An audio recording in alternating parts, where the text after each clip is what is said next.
Hello, in this video I want to show you how to enter BIOS on Dell Rugged.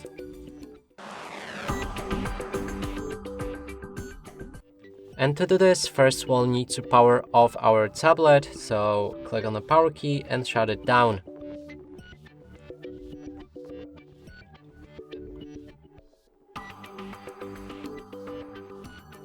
Now let's take a look on the power key, and when the lights go out on it and it's blank,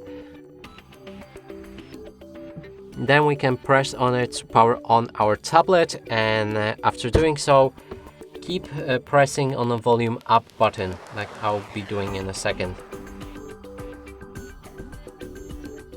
When you see Dell logo, then you can actually let go of that button.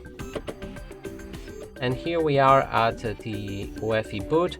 We can go for other options, and to actually navigate this menu, you can use a volume up button to move around and a volume down button to select something. So let's click on volume up until we reach a BIOS setup, and then volume down button to enter it.